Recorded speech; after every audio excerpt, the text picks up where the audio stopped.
Today, we are diving deep and unlocking the secrets of your gut. You know, it's pretty much the engine room for your entire body, but most of us tend to ignore it. That is, until it starts making some noise. Well, we're going to change that. So, do you ever feel bloated, kind of sluggish, or just off? Yeah, you are definitely not alone. These are some of the most common complaints people have, and they can seriously throw a wrench in your day-to-day life.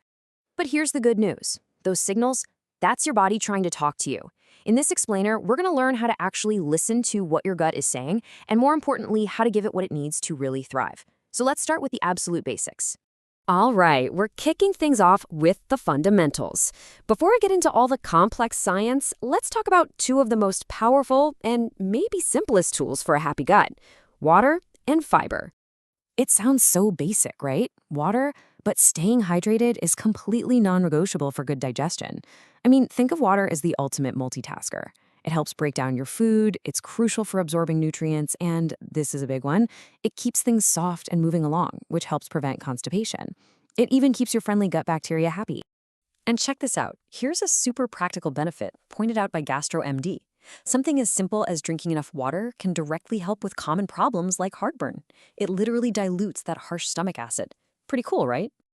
Okay, now let's talk fiber, and you really have to think of fiber as a team, a dynamic duo. First up, you've got your insoluble fiber. This stuff is kind of like a scrubbing brush for your intestines. It adds bulk and helps sweep everything through. Then you've got soluble fiber. This one forms a sort of gel, which softens everything up, and so importantly, it feeds your good gut bacteria. You really need both of them working together. So what's the magic number we're aiming for? Well, for men, the goal is about 38 grams a day. For women, it's around 25. Now, here's the kicker. Most of us are getting less than half of that. I'm telling you, actually hitting these targets can be a total game changer for your health. All right, so we've covered the main building blocks. Now let's zoom in, like way in, and meet the microscopic team that's doing all the heavy lifting inside your gut. First up, digestive enzymes. These things are incredible. They're these tiny proteins that act like your body's personal disassembly line. They take the big, complex foods you eat, all those carbs, proteins, and fats, and they chop them up into tiny little molecules your body can actually absorb and use for energy.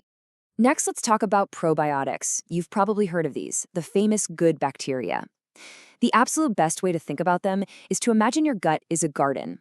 Probiotics are like the seeds of all the good plants and flowers that you want to grow in that garden. But what do all good seeds need to grow? Fertilizer, of course. And that's exactly what prebiotics are. They are the specific types of fiber that your good bacteria just love to eat. So if probiotics are the seeds, prebiotics are the fertilizer that helps them grow strong and healthy. Okay, let's clear up a really common point of confusion. We hear the terms fermented foods and probiotics used like they're the same thing all the time, but they're not.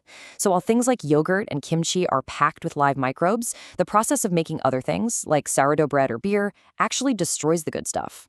Here's the key difference. A true probiotic has to deliver a certain amount of live microbes that have a scientifically proven health benefit. Okay, that's enough theory for a minute. Let's get practical. What should you actually be putting in your shopping cart? This section is all about how to stock your kitchen for a happy gut. Remember that fertilizer, the prebiotics we were just talking about? Well, here are the top 5 sources according to researchers. We've got dandelion greens, Jerusalem artichokes, garlic, leeks, and onions. These guys are absolutely packed with the stuff that feeds your good gut bacteria. And speaking of superstars, you have to know about leafy greens. Dr. Supriya Rao explains that they have this unique type of plant sugar in them. You can think of it like a VIP meal that's exclusively for your good bacteria, helping them grow and crowd out the bad guys. So now, if you're looking for those probiotic seeds themselves, this is your go-to shopping list. When you're buying yogurt, just make sure the label says live and active cultures. And things like uncooked sauerkraut, kefir, and kimchi are also fantastic sources of those beneficial live microbes. Oh, and we can't forget about ginger. Johns Hopkins Medicine explains that there's this natural component in it called gingerol. And what it does is it actually helps speed up how quickly food moves out of your stomach. So that can help with everything from indigestion to just feeling nauseous.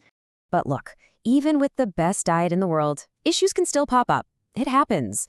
So in our final section, let's get into a little troubleshooting for some common problems like heartburn and IBS. For something like heartburn, it turns out it's just as much about how you eat as what you eat. This chart gives a fantastic summary. The big takeaways: focus on smaller, more frequent meals, really chew your food well, and stay hydrated. And try to avoid those big meals right before you lie down for bed, as well as some of the common triggers like fatty foods or fizzy drinks. Okay, now for a word you might have heard, especially if you deal with IBS: FODMAPs. I know, it sounds super complicated and it's a bit of a mouthful, but the concept is actually pretty simple. It's just an acronym for a group of specific carbs that some people find really hard to digest. For those people, these carbs can ferment in the gut, and that's what leads to all that painful gas and bloating.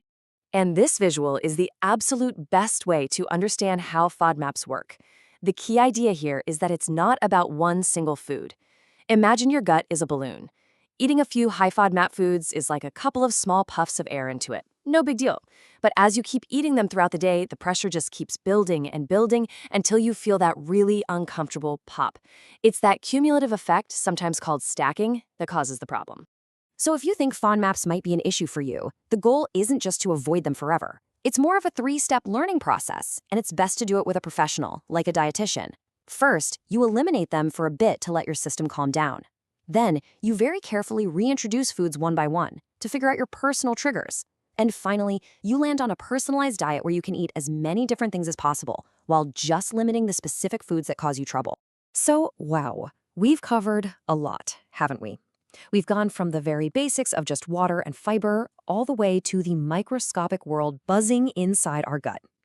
Remember, improving your gut health isn't about some massive overnight change. It's a journey, and it's made up of small, consistent steps.